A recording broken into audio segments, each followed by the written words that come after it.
laga soo bilaabo sanadii 2007 Ethiopia waxay gashay qorshayaal dhowr ah waxaa ugu horeeyay militariga oo geystay dhibaato baahsan dadka shacabka gaar ahaan reer guuraaga abuuridda maleeshiya deegaan oo Leopolis abaabul bulsho gudo iyo dibadda xoojinta siyaasadda arrimaha dibadda abuuridda dicaayad propaganda cabsigelin iyo dilal qorshaysan dhexgal bulsho si qabiiliyaysan waa qorshayaasha mataqaanaa ee xilligaa soo bilowday 2007 ilaa iyo mataqaanaa dhacdadan taaganahay socda maxaa ijeeda ah oo aynu qaadanin istiraatiijiyada noocaas oo waxba isula hadhay boqolaal qorshuu dejinayaa mid military buu dejinayaa mid dhaqaale buu dejinayaa mid abaabul buu dejinayaa mid siyaasad dibadeed buu dejinayaa intaas oo qorsho oo aad tiri sheegto oo dhan wuu dejinayaa in ka badan baan anaga dejinaynaa hoggaan arrimo dibadeed baa jira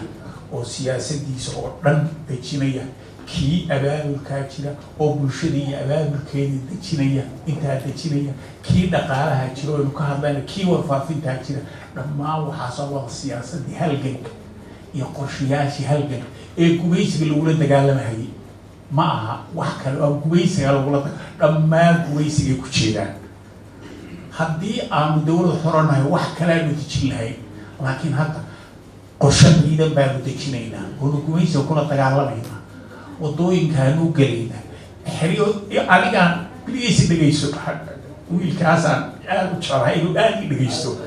gumaysiga xeryihiisa aanu ku weeraraynaa ciidamo intaanu diyaarino wadooyinkaanu u gelaynaa oonu kula dagaalamaynaa ashkhaastiisa iyo madaxdiisa aanu la dagaalamaynaa kuwa uu diyaariyey ee dabaqoodhigaan la dagaalamaynaa goob walba waanu ugu tegaynaa oonu kula dagaalamaynaa waa qorshaha loo degsan ee aanu jabhad ahaan dejinay ee socda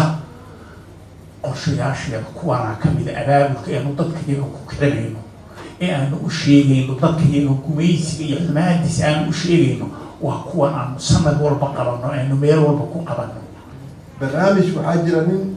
galuula la yidhaaha australian ahaa uu qoray 60kii oo jabhadaha lagula dagaalamayay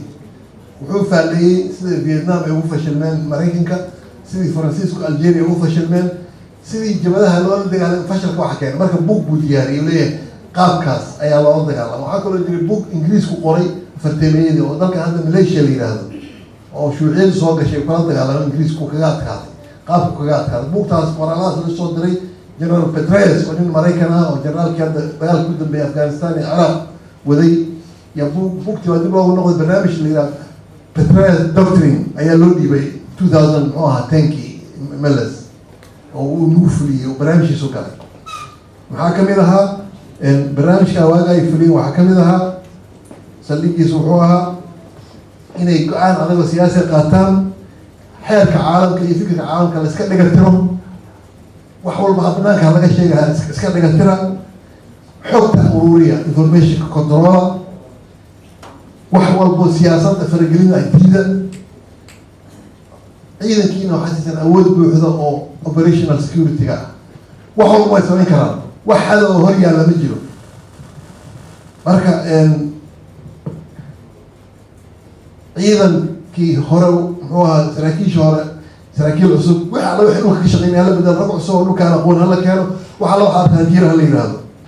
abuura local Malaysia waa barnaamijka hadda idin akrinay wuxuu ku qoran yahay buuggaas sida qaabka loola dagaalamo macnaha kacdoonka shacabka loo baabi'iyo barnaamijkaasay qaateen okay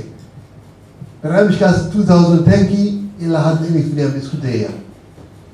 waxay ka fuliyeen dadka dhibaato badan bay u geysteen waxa weyaan laakiin jabhadda way tirtiri kari waayeen dagaalku u socdaa waxa weyaan 4 jabhadaha waxaa loola dagaalamaa 6 nooc marka koowaad waxaa la isku dayaa decapitation wax la yidhahdo in madaxda laga laayo madaxda la laaya ama sumcaddooda la tiraa decapitation baa la yihahdaa waa tallaabada koowaad ba intaan dagaalku bilaaban ragga madaxda attack baa lagu sameeyaa luquntaa laga jaraa ama waa sumcaddooda la dilaa, waa nooc decapitation ah, waana ugu socdaa waayada dambe aad buu u socdaa. waxaa kaloo la isticmaalaa waxa la yidhaahdo in lagu kalifo inay fashalmaan, fashal maxaa la isku dayaa waxaa weeye barnaamijyadooda in la fashiliyo. waxaa kaloo la sameeya waxa la yidhaahdo dadka oo laga abaabusho, macnaha jabaduhu badan qadiyad bay leeyihiin. waxaan doonaynaa inaan muxuu ahaa anagu hadda ay ka tashi baan doonaynaa, diinkii baa la bedelaya. waa le maxay dadku ay ka shiti doon noloshooda la hagaajinaya, wadooyin baa loo samey, isbitaal loo dhisi, iskuulla loo dhisi, lacag baa la siin, marka waxaa weye jabhadda marka hadalkeeda laga maarmay, waayo wixii loo baahnaa waa dadkii baa la siiyey, marka waa in laga maarmay jabhadda. waad maqlayseen oo idaacadaha la furay hadda leeyahay halkaas tuubooyinka biyaha baraagta biyaha la geliyo la shubayo leeyahay ceel baa la qoday. aad arkaysaan wadadii laanigu Mussolini baa dhisay wadada 1935 baa dhisay wadada hadda in yaro biyo waxaa lagu dulshubay daadaamuna lagu dulshubay, hal wada wadankeena lagama sameyn. wadada waxaa ugu adag waa qardajaaxa iyo dhagax dhiga wey 1935 wadada la dhisay, laamigii in yaro laami lagu shubay shiinisku hadda sameeyo, gawaarida hadda markay socoto laami qaad la baxay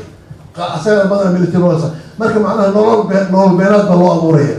guriga jijiga la iska siinaya, waxaa la sameynaya beer baa la siinaya, waa nolol abuur. waa nooc kale waxaa weeye dadka reorientation in lagu sameeyo oo jabhadda laga jeediyo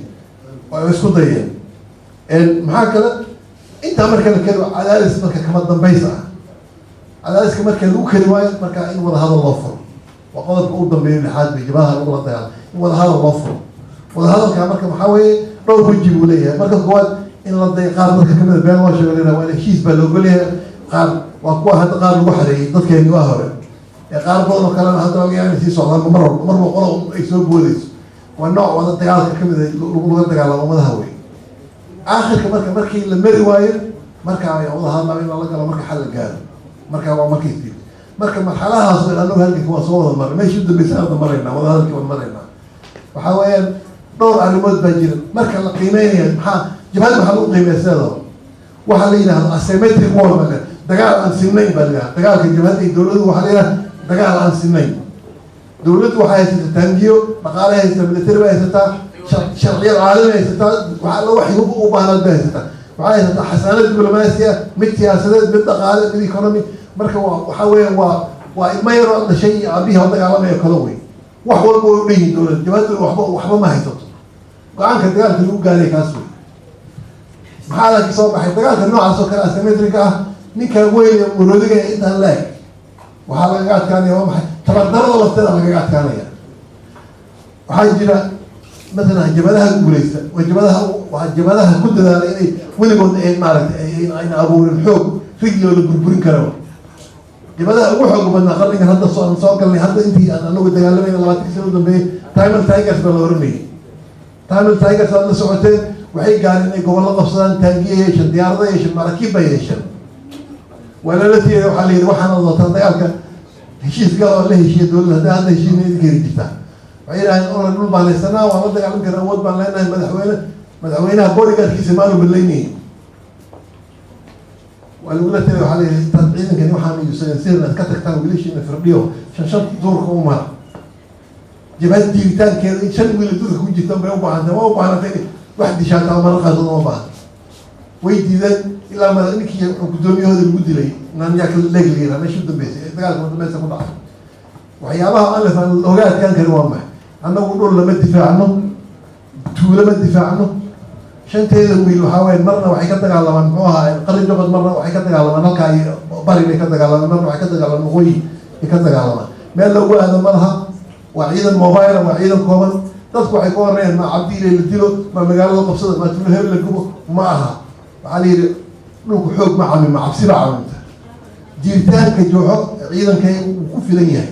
waa waxaa hadda 4 shirkadood baa waddankeena shidalka ka jawaabaya. 4 shirkadood baa waddankeena ka jirta maanta. kow waxaa la yidhahda midda waa polyploy oo Chinese ah, shirkadda ugu xog badana. waxaa kale Delanox oo shirkad Ingiriis ah. Western Energy oo Turkiga iyo Hong Kong laga leeyahay, Ingiriisku qaar ku leeyahay, iyo mid hadda soo gashay oo cusub oo ay leeyihiin Abu Dhabi, Dubai baa iska leh. 30% bay ayagana hadda ay geliyaan. afar ayaa hadda ka jira. daraasad baa la sameeyay, qumara loo saaray shirkada. waxaa weeye way socdaan, waxa la sameynayo hadda waa survey wey. ugu yaraan 10 kan soo socda sidaa ma soo saari karaan. because shiraac lagu soo saaray billions maalgelin lagu sameeya rabaa waxa u horeeyana waa security way ilaa oo aan meesha ama ay ka baxdo ama heshiis ay gashay shirkadooda lagama soo saaray lagama yaabana taa waa mid guud way waxaan soo baxday marka waxaan soo noqonayaa hogaankii istaraatiijiyada labada wadajin waay muxuu ahaa ciidankii mid ciidan bay qaateen mid dhaqaale qaateen mid siyaasadeed bay qaateen mid noocaasay qaateen annagu istaraatiijiyada makarfoon kuma haysan laakiin ficilkeeda muujinaya waddankii dagaal uu ka socdaa siyaasadda dibadda waa isku haysanaa baarlamaanka yurubaan walba ayaga cabaaday daraad u n b o utay waxay kaaleen aan wada hadalne muxuu ahaa urkan muxuu ahaa aada wadaan muxuu yahay siyaasaddii dibaddana waan kula dagaalamaynaa tii gudahana waan kula dagaalamaynaa waxa annaga dagaalkeennana kuma xirno number kuma xirna maalinkan bilaabeynay 6 oday baa isu timid anaa ugu dhalinyaraa wagaas maantana 6 baan jiraa maantana qof bay sheegay meeqaana inta kale fadhi meeqaana maanta waxaa weeye halgamada astaamaha lagu yaqaan waxaa la yidhaha burkaanti baa yani waxaa weye waxaa la yidhaha isborgaclen bay sameeyaan waxaa weeye 5 sano 10 sano waxaa weye qashinka ilbaa ka hara sida markaad u baahantay cabto burkaanti oo cabto kale waan cabaynaa mar walba burkaantidaasaan cabaynaa dad badan oo moodaya markii xogaa hamni ay maqlaan wax baa dhacay maqlaan baa waa lagu soo wada yaacay rajaa jirta marka hadda Itoobiya markaas wada fariisan nin walba wuxuu dhahay waagi moogay anigu wallahi halkii qaranka waxba ka bixin jiray waayadan baan xogaa hooyadii soo wada moogay marka way jiraysaa mar walba dadka qaar baa hamni qaari qaar baa luglaan qaar baa jilcaya laakiin maxaa laga fiiriya halgamada qodobo yar baa laga fiiriya kow horta dadka mintidimadii dadka hogaaminaya weli ma taagan tahay kow hogaanku ma taagan yahay waa asaas wey okay waxyaha halganku ma taagan yihiin waxaa weye jaaliyaadkeenu marna 5 ha noqdaan marna 50 ha noqdaan 100 ha noqdaan jaaliyad miyaad tagto way baabada lagu leeyahay waa lagu kala tegay ma jirto way taagan yihiin jaaliyaadkeenu way halgamayaan ururada bulshada way sii hagaagayaan maalin walba marka astaamo waxaa jira maxaa leeyaha muxuu ahaa milestones baa jira markaas fiiriso halgankeena ma orda dib uu soconaya laakiin waxaa weeye mar walba halgan walba sadbaad uu yeelanayaa cadaadis baa fuulaya culays baa fuulaya laakiin ma soconayo waxa ugu badan Itoobiya ay raadis muxuu ahaa in ONF laga dhigo urur argagixisa ONF in laga dhigo urur argagixisa waa waxa ugu badan ay raadis ilaa haddana ku guulaysan lahaa maamul kastoo yimaada meesha buu ka taagay marka annagu kuma faanayno ma lihin perfect baa nahay meesha rabnina ma gaarin laakiin waxaa marka la fiiriyo imkaaniyaadkan haysano dadkeena aqoontiisa iyo tabartiisa iyo kartidiisa waxaa naga hortaagay cadooda nala hortaagay waxaa nagu xareeraysan marka la fiiriyo waxaan aaminsannahay runtii hawl badan baan qaban laakiin inaan isdhiganayno maaha waxaa weeye stiil waxaa weeye waxaan u soconay ma ana gaarin waa inaan sii dadaalno wey